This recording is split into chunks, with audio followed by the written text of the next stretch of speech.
Are you truly happy with the direction you're going in? I mean, what doors are the things you're occupied in now really opening?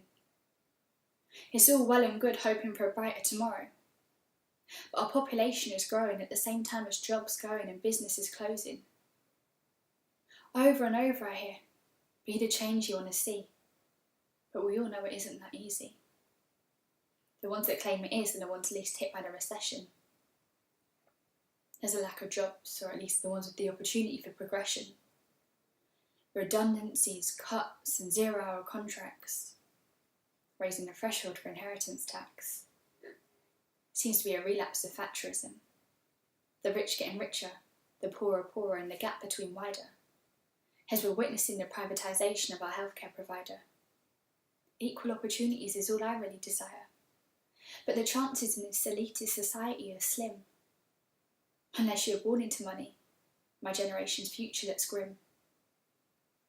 The chances of us owning property is thin. So we're working to pay rent in houses owned by people that inherited their way to the top. While the rest of us are working a job that we hate, merely with the purpose to make enough money to live on. Can afford to pay the bills, but we're not actually living. Stuck in an existence which qualities are beginning to resemble an open prison. Got a voice, but where I'm from no one wants to listen. The bankers, they were quickly forgiven. Yet those affected worse are the ones constantly being penalised and used as a scapegoat.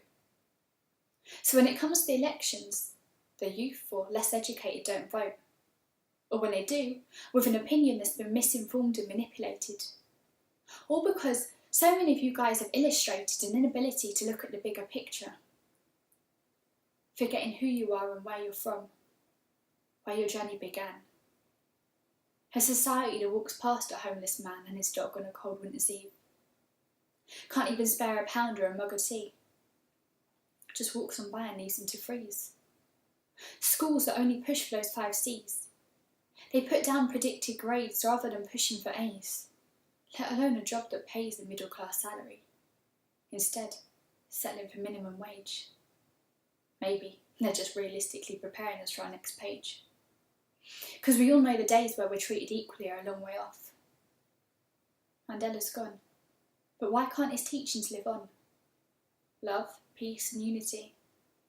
Not seen as destroying our communities. Free kids but parents without a sense of maturity. I'm not taking shots, I'm just speaking truthfully. I mean, some of the best mums I know are young.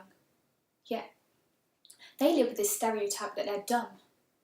And the truth is, for them, it's harder to move out of the slum. So it's their generation that will be awoke to the sound of a gun. Or run the risk of being stopped and searched when they're on the street innocently having fun. The racial profiling that makes the ignorant sweat without sun. It's usually the ones born with the silver spoon. That now, the ones too quick to assume. That those with tats, piercings or even kids don't have a worthy resume. Or make a judgment based upon their postcode, so their job search is immediately doomed. The ones quick to criticise the benefit system, yet they're using their parents as a personal benefit system at the age of 25. Remember what I said before about living? These people too are simply just alive, and on the back of someone else. Choosing their partners dependent on wealth, rather than working, studying and achieving for themselves. If we're to take one thing from Mandela, it's to believe in the unbelievable, then go ahead and achieve the unachievable. Although from time to time we're guilty on it. Try our hardest not to look down on other people. Project love, strength, determination and kindness. Because regardless of our differences, we're all equal. I hope you all enjoyed that. It's quite long. It's actually a really old piece, which is why it was a little bit rusty because I've not done it in a while. But I just never shared it with anybody. So I hope that you enjoyed it. It was called Mandela's Teachings. I've got a lot coming out very soon. I'm just kind of deciding how to release it, what platform to release it on and so forth. If you haven't seen any of my other work, do have a look at my YouTube channel and also have a look at the Mellow 9 YouTube channel. I've got a piece on there called Misplaced Worth, which is my last piece, and I really love it, and I hope that you will enjoy it. It's got a lovely video to go with it too. Thank you to Adrian Scott, who was amazing. Yeah, I hope you enjoyed it anyway. I do apologise, I think I stumbled on a word or two. It's late, I do apologise for that, but yeah. Thank you.